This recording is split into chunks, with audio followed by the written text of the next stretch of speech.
Deuteronômio capítulo 15. O cancelamento das dívidas. Ao final de cada 7 anos, cancelem as dívidas de todos a quem vocês tiverem feito o empréstimo. O cancelamento será efetuado da seguinte forma: todos cancelarão os empréstimos que fizeram a irmãos israelitas. Ninguém exigirá pagamento do seu próximo ou de seus parentes, pois chegou o tempo do Senhor para libertá-los das dívidas. Essa liberação se aplica somente aos irmãos israelitas, e não aos estrangeiros que vivem entre vocês.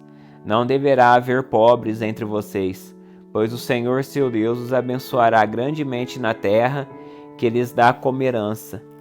Receberão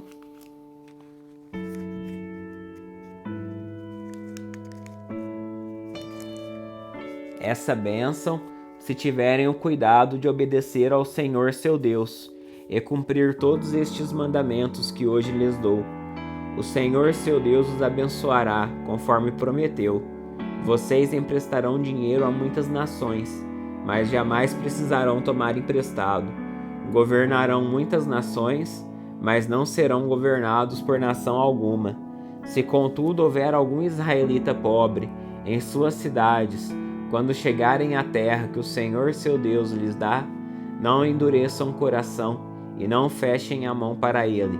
Ao contrário, sejam generosos e emprestem-lhe o que for necessário. Não sejam mesquinhos, nem se recusem a emprestar a alguém só porque o ano do cancelamento da dívida está próximo. Se vocês se recusarem a fornecer o empréstimo e a pessoa necessitada clamar ao Senhor, vocês serão considerados culpados de pecado. Deem aos pobres com generosidade e não com má vontade, pois o Senhor seu Deus os abençoará em tudo que fizerem. Sempre haverá pobres na terra. Por isso ordeno que compartilhem seus bens generosamente com os pobres e com os outros necessitados de sua terra.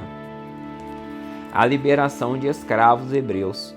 Se um irmão hebreu, homem ou mulher, vender-se a você como escravo, ele lhe servirá por 6 anos. Depois disso, liberte-o no 7º ano. Quando libertar um escravo, não o mande embora de mãos vazias.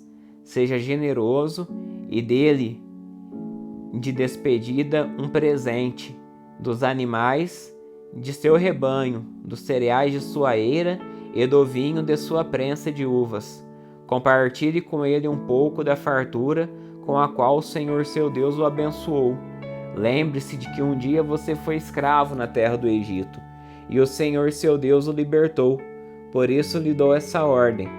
Mas se por estar bem com você e amar você e sua família, o servo disser, não quero ir embora, você pegará um furador e furará a ponta da orelha dele contra a porta. Depois disso, ele será seu escravo para o resto da vida. Faça o mesmo com as escravas. Quando libertar seus escravos, não considere isso uma grande perda.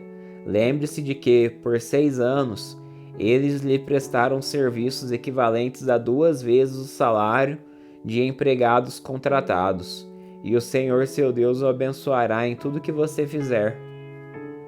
O sacrifício dos machos das primeiras crias. Separem para o Senhor seu Deus os machos das primeiras crias, do gado e dos rebanhos. Não usem a primeira cria do gado para trabalhar no campo, e não tosquiem a primeira cria das ovelhas. Em vez disso, a cada ano, comam esses animais com sua família, na presença do Senhor seu Deus, no lugar que ele escolher. Mas se essa primeira cria tiver algum defeito, se o animal for manco, cego, ou tiver algum outro problema, não o sacrifiquem ao Senhor seu Deus. Comam o animal na cidade em que morarem. Qualquer pessoa poderá comê-lo, esteja cerimonialmente pura ou impura. Assim como qualquer um pode comer uma gazela ou um veado. Não comam, porém, o sangue do animal. Derramem-no no chão como se fosse água. Deuteronômio capítulo 16. A Páscoa e a festa dos pães sem fermento. A cada ano, no mês de Abibe, Celebrem a Páscoa em homenagem ao Senhor, seu Deus, pois foi esse mês, durante o ano, que o Senhor, seu Deus, os libertou do Egito. O sacrifício de Páscoa será um animal do gado ou do rebanho, oferecido ao Senhor, seu Deus, no lugar que ele escolher para a habitação do seu nome. Comam um sacrifício com pães sem fermento. Durante 7 dias comam pão sem fermento, como fizeram quando fugiram às pressas do Egito. Comam esse pão, o pão do sofrimento, para se lembrarem, por toda a vida, do dia em que saíram do Egito. Durante esses 7 dias, não devem haver a mínima quantidade de fermento nas casas, em toda a sua terra. E quando sacrificarem o cordeiro de Páscoa, ao entardecer do primeiro dia, não deixem sobras para a manhã seguinte. Não ofereçam sacrifício de Páscoa em nenhuma das cidades que o Senhor seu Deus lhes dá. Ofereçam-no apenas no lugar que o Senhor seu Deus escolher para a habitação do seu nome. Sacrifiquem-no ali, ao entardecer, enquanto o sol se põe, no mesmo período do dia em que saíram do Egito. Assim, o comam um cordeiro no lugar que o Senhor seu Deus escolher. Na manhã seguinte, voltem às suas tendas. Durante os 6 dias seguintes, comam pão sem fermento. No 7º dia, declarem outra reunião sagrada, em homenagem ao Senhor seu Deus, e não façam trabalho algum. A festa da colheita. Contem 7 semanas a partir do dia em que começarem a colheita de cereais, então celebrem a festa da colheita, em homenagem ao Senhor seu Deus. Levem uma oferta voluntária, proporcional às bênçãos que receberam dele. Será um tempo de celebração diante do Senhor, seu Deus, no lugar que ele escolher para a habitação do seu nome. Celebrem com seus filhos e filhas, com seus servos e servas, com os levitas da sua cidade e com os estrangeiros, órfãos e viúvas que vivem entre vocês. Lembrem-se de que um dia vocês foram escravos no Egito, e, portanto, tenham cuidado de cumprir todos estes decretos. A festa das cabanas. Celebrem a festa das cabanas durante 7 dias no final da época da colheita. Depois que ajuntarem os cereais e prensarem as uvas, essa festa será um tempo de alegria e comemoração, com seus filhos e filhas, seus servos e servas, com os levitas, estrangeiros, órfãos e viúvas de suas cidades. Durante 7 dias celebre essa festa em homenagem ao Senhor seu Deus, no lugar que ele escolher, pois ele é quem os abençoa em todas as suas colheitas. Ele lhes dá sucesso em todo o seu trabalho. Essa festa será um tempo de grande alegria para vocês.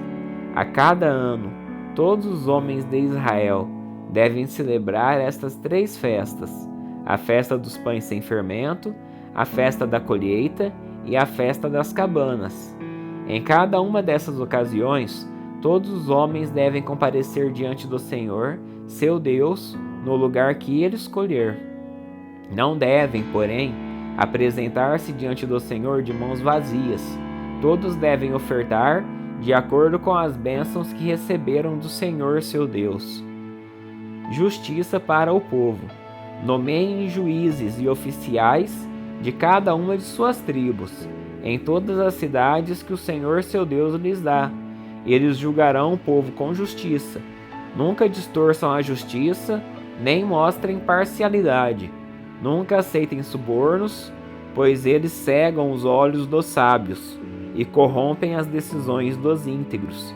Que a justiça verdadeira prevaleça sempre para que vocês vivam e tomem posse da terra que o Senhor seu Deus lhes dá. Jamais levantem um poste de madeira para azerar, junto ao altar que edificarem para o Senhor seu Deus.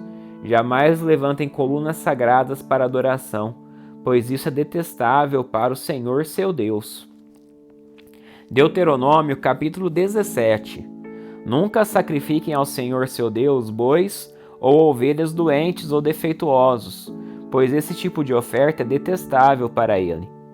Quando vocês começarem a viver nas cidades que o Senhor seu Deus lhes dá, poderá acontecer de um homem ou uma mulher do povo fazer algo mal aos olhos do Senhor seu Deus e quebrar a aliança.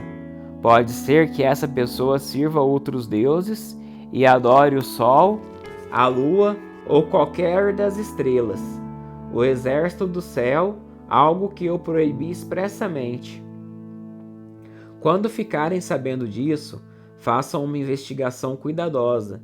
Se for verdade que se fez tal coisa detestável em Israel, levem o homem ou a mulher que cometeu esse ato perverso até as portas da cidade e executem essa pessoa por apedrejamento. Jamais executem alguém com base no depoimento de apenas uma testemunha. Deve sempre haver 2 ou 3 testemunhas. As testemunhas jogarão as primeiras pedras e em seguida todo o povo participará da execução. Desse modo vocês eliminarão o mal do seu meio. Se é um caso muito difícil de resolver chegar a um tribunal local, como por exemplo uma decisão sobre que tipo de homicídio aconteceu, ou entre diferentes ações judiciais, ou entre tipos diferentes de agressão, levem esse caso ao lugar que o Senhor seu Deus escolher. Apresentem o caso aos sacerdotes, levitas ou aos juízes que estiverem de serviço na ocasião, e eles ouvirão o caso e declararão o veredito. Executem o veredito que eles declararem no lugar que o Senhor escolher. Façam exatamente o que eles mandarem. Depois que eles tiverem interpretado a lei e declarado o veredito, executem em sua totalidade a sentença que eles pronunciarem. Não façam modificação alguma. Quem for arrogante ao ponto de rejeitar o veredito do sacerdote ou do juiz, que representa o Senhor seu Deus, naquele lugar, deverá ser morto. Desse modo, vocês eliminarão o mal do meio de Israel. Então todo o povo ficará sabendo o que aconteceu e terá medo de agir novamente com tamanha arrogância. Diretrizes para o rei. Vocês estão prestes a entrar na terra que o Senhor seu Deus lhes dá.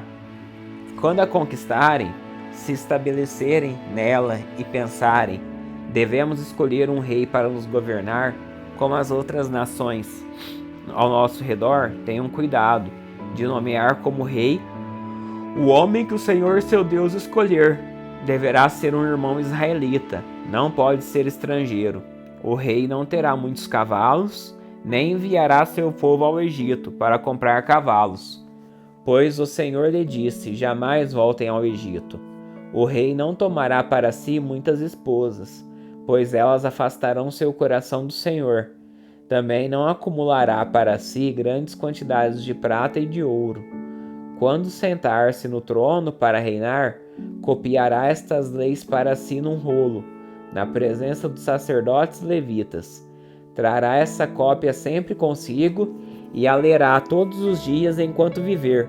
Assim aprenderá a temer o Senhor seu Deus, cumprindo todos os termos desta lei e destes decretos. Isso impedirá de tornar-se orgulhoso e agir como se estivesse acima de seus irmãos israelitas. Evitará também que ele se desvie, por menos que seja, destes mandamentos e garantirá que ele e seus descendentes tenham longos reinados em Israel.